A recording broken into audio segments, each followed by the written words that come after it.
Greetings all. Welcome to our seminar, The Creative Process of Making an Animated Movie. I'm Dan Hawes. I make animation, gaming, and virtual reality experiences for a living. I also teach university courses in gaming and creative management part-time and research techniques that optimize cognition within virtual reality learning spaces. Now, I plan to share the insights that I've learned over the past 25 years so that maybe you can create your own animated movie one day, or at least understand the process. As you know, this session is part of a virtual reality testing process. If you've already gone to the website and completed the consent form and short questionnaires, great.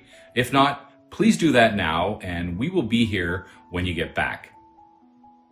The course overview. To be clear, this is not a course on animation. Animation is part of the production process.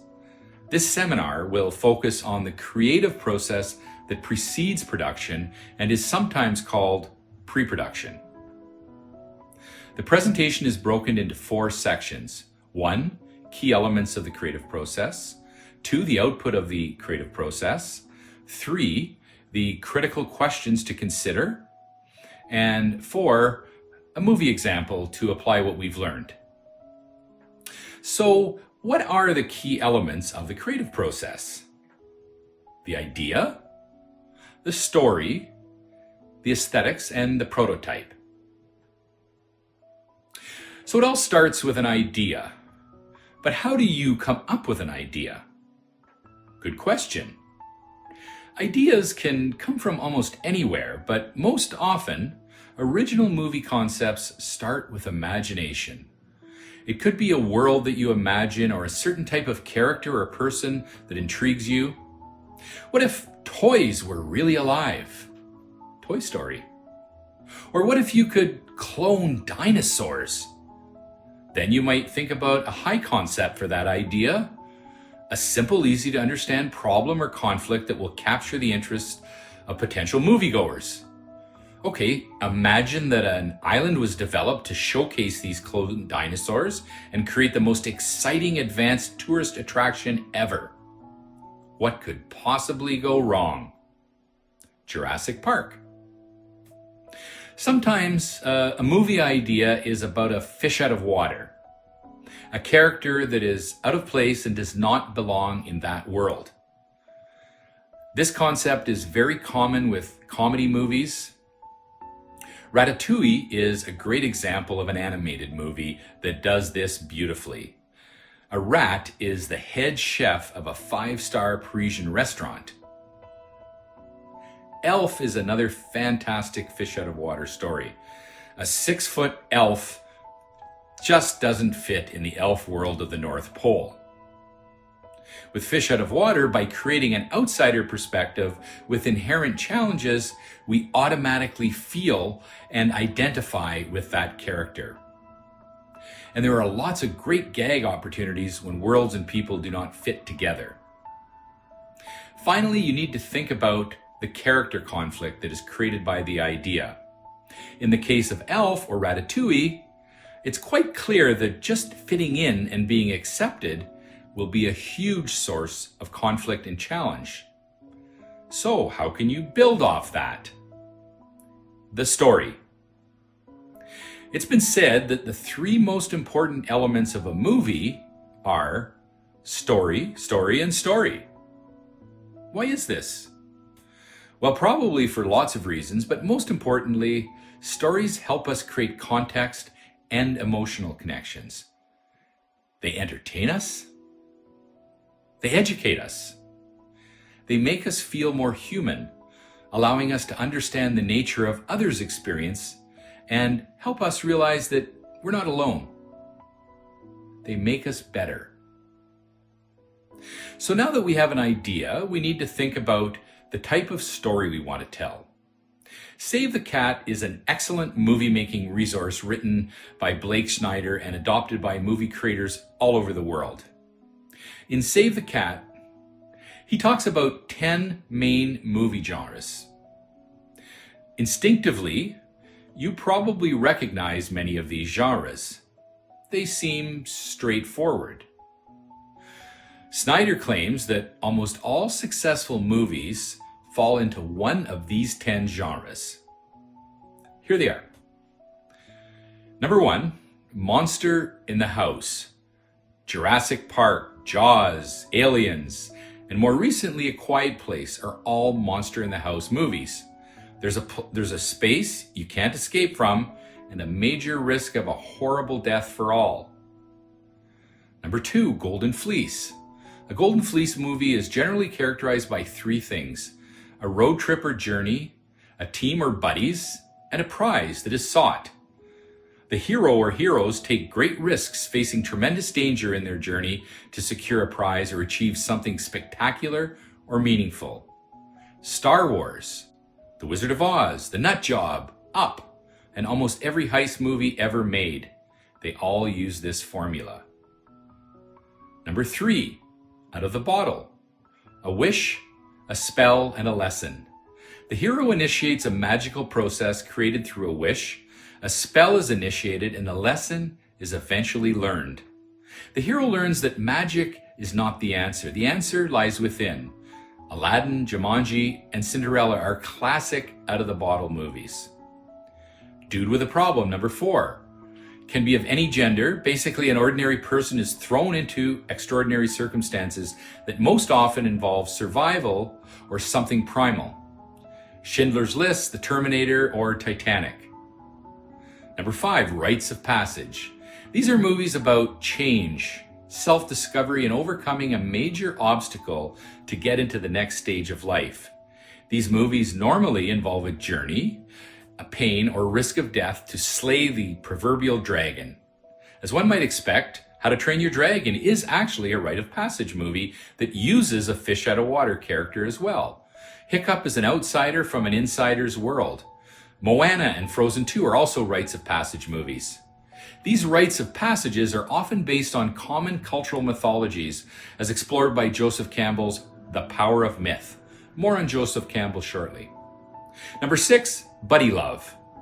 There is an incomplete hero that is missing something and a counterpart that has those qualities, and a complication that makes things challenging and interesting. This is every love story or buddy story ever told. Toy Story, Finding Nemo, and Planes, Trains, and Automobiles. Number 7, Whodunit. Murder mysteries with a twist. Knowing who done it is interesting, but understanding why they did it, the motivation, is even more compelling. Knives Out, Clue, and almost every UK mystery movie are great examples. It's not that common with animated movies. Number 8, The Fool Triumphant. These are often fish out of water movies where the underdog wins the day. Wreck-It Ralph, Happy Gilmore, Elf, Bridesmaids, The Pink Panther. Number 9, Institutionalized. Locked away, the hero must adapt to a new environment, learn and grow. These movies are usually about groups where a choice is made and there's a sacrifice at the end. Adapt, die, or burn it down. Shawshank Redemption, Crazy People. Excellent classical examples. And finally, number 10, a genre we all love, superhero. An extraordinary character in an ordinary world. The hero has something special about them, a power, a talent, or even a mission to do good. There must be a nemesis or adversary of equal or greater force, and there must be a curse or destiny on the hero that they must overcome. Examples: The Incredibles, Spider-Man, Batman, Hacksaw Ridge, the war movie, and arguably How to Train Your Dragon. So can movies be in more than one genre? In short, yes. Here's an example. I would argue that Pink Panther is both a whodunit and a fool triumphant. Let's move on to the character archetypes. Now that you know what type of story genre you want to use, you need to consider the characters. And here are some literary archetypes to consider. The lover, the romantic lead who's guided by heart. They have passion and conviction but can be naive and rational. Classic examples: Romeo and Juliet and Belle. The hero, the The protagonist who rises to meet the challenge and save the day. They're courageous and perseverant and honorable, but they can be proud and overconfident at times. Luke Skywalker, Wonder Woman, Harry Potter. Number 3, the magician, a powerful figure who has harnessed the ways of the universe to achieve these goals. They have access to science and alchemy, but can become corrupt and arrogant. Darth Vader, Gandalf. Number 4, the outlaw, the rebel who won't abide by society's demands. They're independent thinkers with virtue and nothing owing. They can be involved and actually criminals. Good example, Han Solo, Star Wars. Number 5, the explorer, a character naturally driven to push the boundaries of the status quo and explore the unknown. They're curious, driven, and motivated by self-improvement, but can be restless, unreliable, and never satisfied. Odysseus, Sherlock Holmes, great examples. The sage, a wise figure with knowledge for those who inquire. The mother figure or mentor is often based on this archetype. They are wise with experience and insight, but can be extra cautious and slow to act. Athena from the Odyssey, Obi-Wan, Star Wars, and the Oracle from Matrix. Number 7, the innocent, a morally pure characters whose intentions are always good. They're moral, kind, and sincere, but can be vulnerable, naive, and lack skills. These are most kids in movies. Number 8, the creator, a motivated visionary who creates art or structures during the narrative. They have willpower, conviction, but can be single-minded at times. Zeus is a classic example in the Iliad. The ruler, number 9, a character with legal or emotional power over others. They're omnipotent with status and plenty of resources, yet they can be aloof and out of touch. Classic examples, King Lear, Cleopatra. Number 10, the caregiver, a character who continually supports others and makes sacrifices on their behalf. They're honorable and loyal, but lack ambition and leadership. Classic example, Mary Poppins. Knower, lover. The everyman, a relatable character who feels recognizable from daily life, grounded, down to earth, relatable. They may lack power and preparedness. Classic examples, Bilbo Baggins, The Hobbit, and Winston Smith from 1984. Finally, the jester, number 12, a funny character or trickster who provides comic relief but may also speak important truths. While funny, they can be insightful and obnoxious and superficial. Frank and Estelle Costanza, Seinfeld, C-3PO from Star Trek.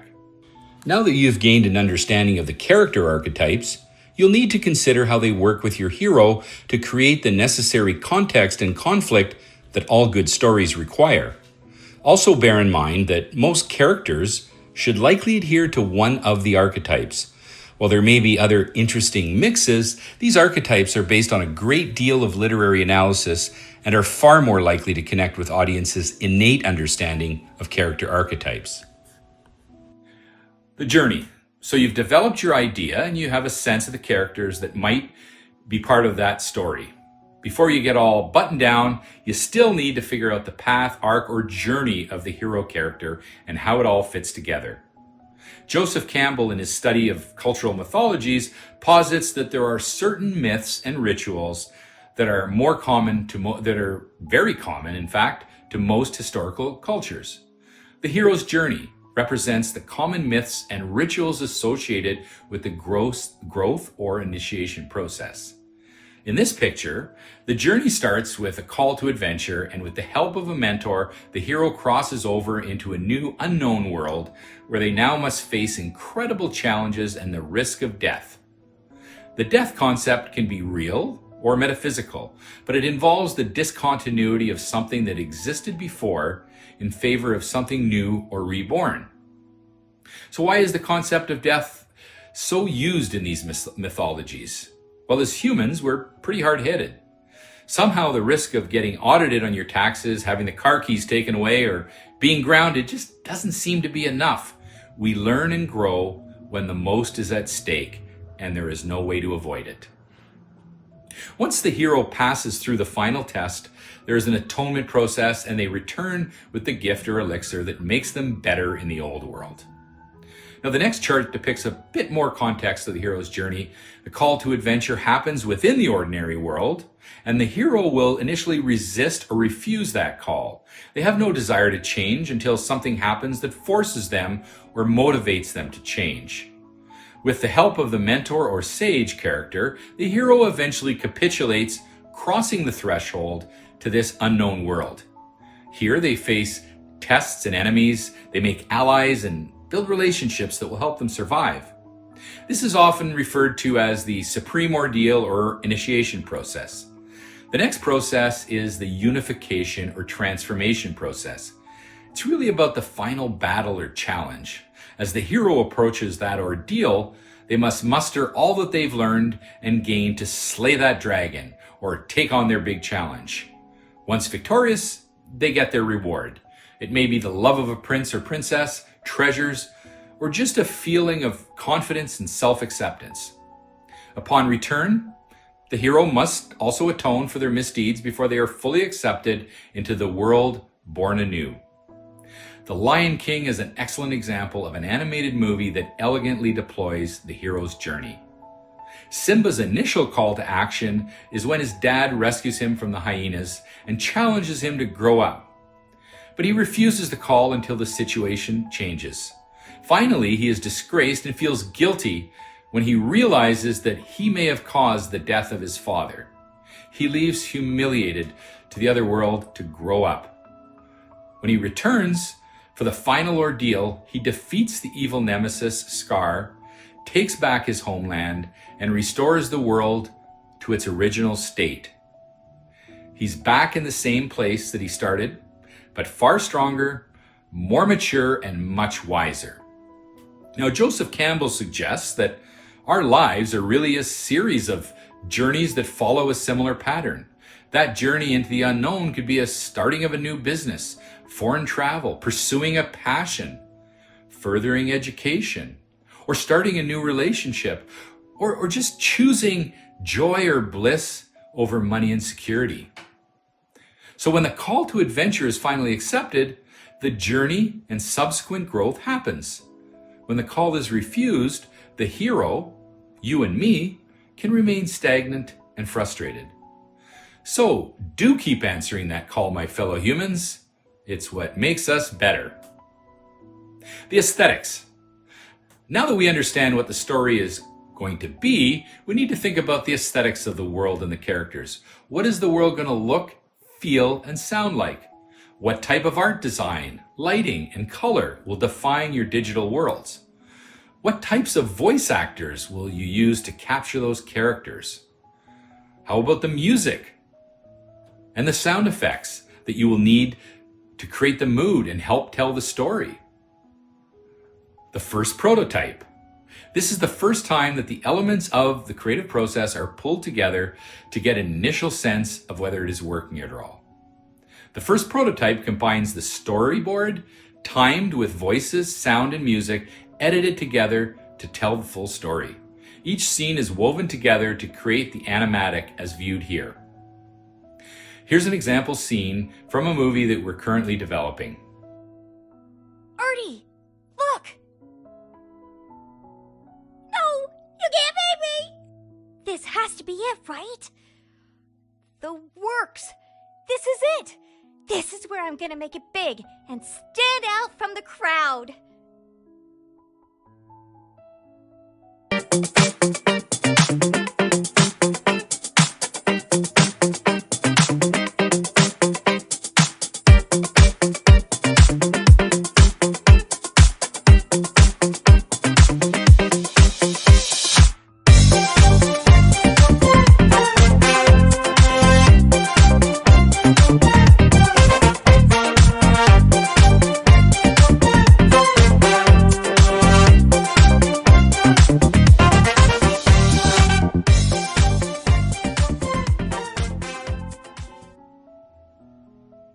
So the summary of the creative process: the idea, the story, the aesthetics of the world and characters, and the prototype or animatic.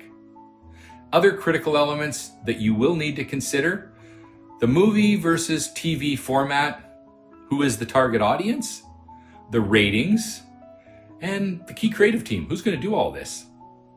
Movie versus TV format. Movies generally have more at stake. They're longer and need to engage the audience for 90 minutes at least versus 22. The journey stakes and character arc is greater and the characters grow through their journey. TV shows have characters that remain the same or change very slowly over time. The target audience. Most animated movies strive for the Pixar four-quadrant approach. The movies are written and designed to appeal to old and young and all genders. These movies are for the whole family and are considered multi-layered. You often observe humor that adults would understand, but children would not, yet it does not diminish the child experience in any way. The ratings. G. That's for general audiences. All ages are permitted. PG, parental guidance, suggested as some material is not advisable for children. PG-13, it's PG but specifically suggesting that children under 13 should not watch. R, restricted, under 17 requires an adult guardian, and NC-17 only viewable by those 18 or over. All right, let's talk about the creative team. The producer, writer, and director roles. We'll start with the producer. The producer is often the source of the original idea. They may have imagined a concept, a genre, and may have a strong sense of creative direction. They may have a story they want to tell and are compelled to find a way. They're also thinking about what technology and process might be required and the business issues. How the heck do we pay for this grandiose idea? And how do we get our money back? Producers are most often meta-artists, bigger picture thinkers, but generally not experts in specific technical domains. Hence, they'll look to build a team of experts for each role. A producer will bring their two best friends in, that's their first order of business, to help develop the concept, the writer and the director. Let's talk about the writer. The writer may also be the source of the original idea. They may have written a spec script or pitched an idea, or they may just be hired for their skill based on another idea. The writer will produce the first script or written blueprint of the movie, and within this script they must flesh out the world, the characters, and the story arcs. They are the guardians of the story structure and the ones that make the characters come alive. We call this giving voice to the characters, and it is very critical to have a unique voice for all of the characters. The director. The director must use their imagination to visualize the world and the characters as described in the script. They are the storytellers. They frame the presentation and translate the written words into a visual experience. But most importantly, the director is responsible for creating the emotion and overall effect on the audience. No emotion means no success. Make them laugh or make them cry. The sin is to do neither. Like the producer, the director is bringing multiple disciplines together to create the best possible experience. Now, sometimes you hear about people that do it all. They write, produce, and direct. So can people do all of these roles? Yes, in some cases, the producer, writer, and director are all the same person, and in other cases, they may do two of the three functions. That said, in my experience, it is generally better to bring unique perspectives and different complementary skills for each function. The output of the creative process. So, what is the output that we need for our creative process to be complete so we can move into the animation production process? Well, we need a script and storyboards that visually present the script with pictures of the story for every few seconds. Our characters and worlds must also be designed as they will be presented in the storyboards. We'll need the voices and sound effects and a score and a music track. Most importantly, we need our first prototype. That is the output.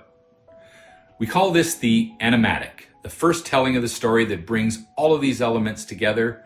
We need to figure out how much this is going to cost, and a production plan needs to be completed to move into the production phase. Finally, if the story and the overall experience appears to work well, we can likely proceed to the next phase.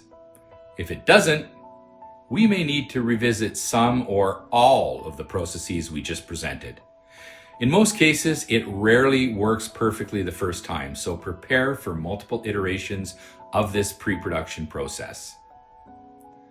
An example movie. Brainstorming the idea. What if pizza was a real world, alive with the ingredients living and working together? And what if something dropped from the sky, something that just doesn't fit, like a pickle? A pickle on a pizza? That's crazy. And what if the pickle could sing like Celine Dion? So we can follow that pickle's journey as he tries to fit into the world where he just doesn't belong.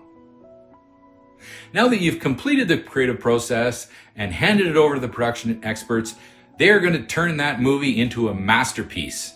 So now you really need to think about how to capture the attention of the audiences, studios, or distributors that you plan to sell the idea to. This is generally done using a logline process. The logline should be simple and easy to understand. It should build on existing frames of reference. It should describe the hero with descriptive adjectives. Similarly, it should describe the villain with descriptive adjectives. And it should identify a compelling goal to be achieved, even if that goal is just to survive. Here are some example log lines. A lion cub crown prince is tricked by a treacherous uncle into thinking he caused his father's death and flees into exile in despair, only to learn in adulthood his identity and his responsibilities. To power the city, monsters must scare children so they scream. However, the children are toxic to the monsters, and after a child gets through, two monsters realize things may not be quite what they think. So now what about our pizza movie? Okay. When a fabulously talented baby pickle falls from the sky into a world or pizza, he discovers that this closed society has no place for him. To be accepted by this world meant for pepperonis, veggies, and cheese, he denies his pickleness until he realizes that he must be true to the pickle that he is or risk losing everything. Thank you.